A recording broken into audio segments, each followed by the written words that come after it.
Hello everyone! Welcome back to my channel. I'm JC and you're back at the JC Catalan Vlogs. At ngayong araw na to guys, ay sasamahan nyo akong magkumpuni ng mga sirang aquariums na nasa aking likuran.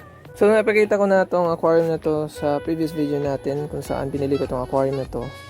Last week pa siguro yun. Yes, binili ko pa ito kasi ayaw ibigay nung may-ari kaya binili ko na lang sa murang halaga lang naman kasi may kita nyo naman, may depekto na. Tapos isa, bago lang ito dumating from Clinton or Coolio, shoutout to you, Wating. Actually, napunin natin din to kasi may bitak din sa isang side. So ngayon ay aayusin natin to, lilinisin natin para magamit natin muli ang mga aquarium na ito. Okay, let's go! Pero bago tayo magsimula, kung bago ko lang sa channel na to, click the subscribe button and the notification bell para lagi kang updated sa latest uploaded video ko and sa latest free giveaways natin. Okay, kung tapos na, ay magsimula na tayo sa pagkukumpuni ng aquarium nito. Pero bago tayo magsimula agad, alamin muna natin kung ano nga ba ang mga defecto nito. So kita naman natin is may crack sa one side. Ito ay 18 12x12 na aquarium, 1/8 na glass, pero may isang side dito guys. Ditong side banda guys, nasa 316 ang thickness ng glass niya. Which is, gusto ko itong ilagay sa base, no? Tapos palitan natin yung sa side niya ng much clearer or newer na aquarium. May extra kasi akong glass na dito. Pwede natin lang ipalit dito. And,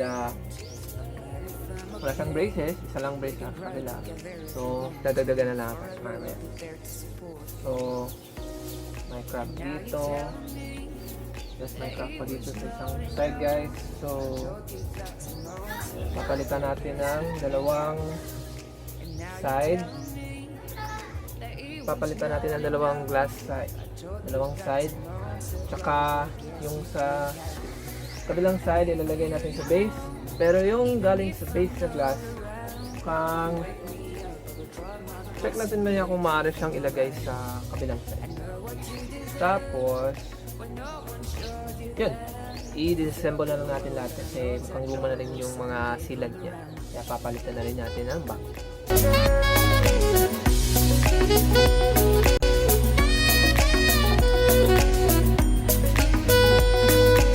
So ngayon guys, ang ginagamit ko pala upang matanggal o mag-disassemble tong aquarium ay ang shaving blade. Ayan.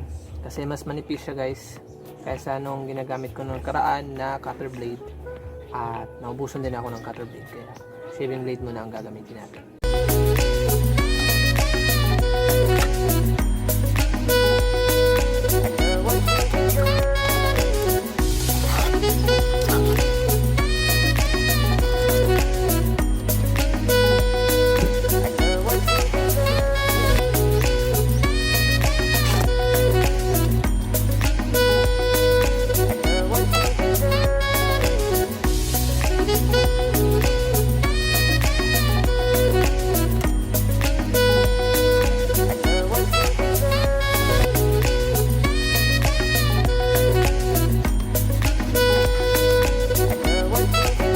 Okay, so na-disassemble na natin yung unang aquarium 18 12x12. So ngayon meron na yan dito 24 10x11. Hindi talaga siya yung saktong sukat. Siguro mga retasong glass na rin itong ginawang aquarium. Pero ang maganda sa aquarium na to guys is 1/4 yung glass sa sides. Dito 1/4. Dito 1/4. Pati yung bases 1/4 sa base, 1/4 din guys, pero kita na naman hindi na siya clear, lagi na siyang niliniha dito. So kita na natin mamaya kung ano ang magandang gawin dito after natin siyang na-rebuild kasi useless din pag hindi natin niya pakinabangan pa itong mga natitirang glass kasi sayang din naman. Pwede na natin siyang gawin ano lang, pang viewing tank like itong mga hindi na masyadong malabo na ang glass, lalagyan na lang natin sa base. Lalagyan na lang natin sa base, o di kaya ang mga malabo na glass, isa likuran na lang. So, ang harapan is yung much clearer. So, pwede na natin yung pinturahan yung sa likod. Pinturahan natin ng kaya itim, kaya blue, kaya lagyan natin ng sticker. So, maaari pa rin natin kung silang gamitin. So, disassemble na natin.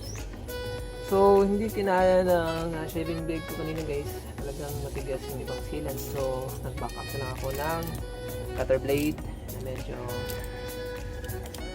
makurol. Pero, pwede pa rin. Paubusan ko na kasi alam ko na rin.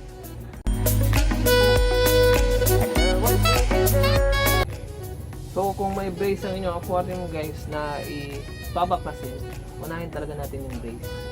May ibang nagre-repair ng aquarium, ginagawa nila guys, pag may kita na siyang may one side na may pitak, may crack, babasagin na talaga nila yan. Para yun yung isa sa way para mabaklas yung ibang sides. Pero sa akin is, nasasayang ako sa remaining glass na pwede pang ma-recycle. Kaya habang makakaya ko is sasalitin ko yung natitira glass para magamit ko pa sa ibang aquarium. Talagang hinahinay. Dahan-dahan na tayo sa pagbabak.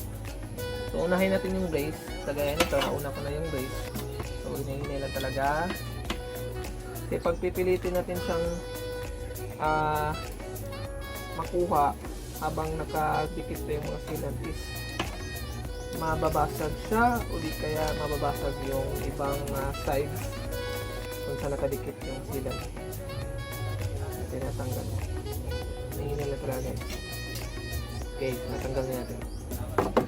So, magiging mas madali na to para sa remaining sides na ating babaklasin.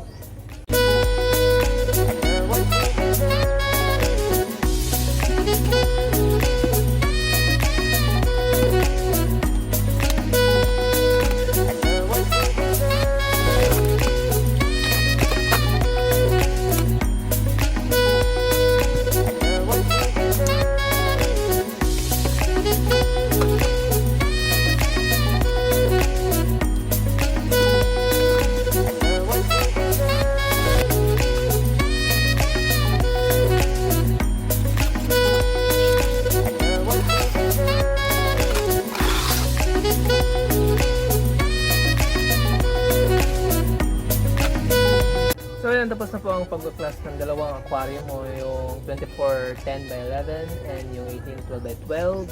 So ngayon, bago natin sila ibalik, kumpunihin at palitan ng mga bagong glass, yung mga may mga sirang glass, isilinisin na natin yung pwede pang magamit para makadikit yung sealant na ilalagay natin. So thank you guys for watching. Hope you like and learn something about this video, and keep updated na lang tayo guys sa ating upcoming vlogs for the update for our free giveaways and update sa ating kinumpuning aquarium. So see you guys next vlog.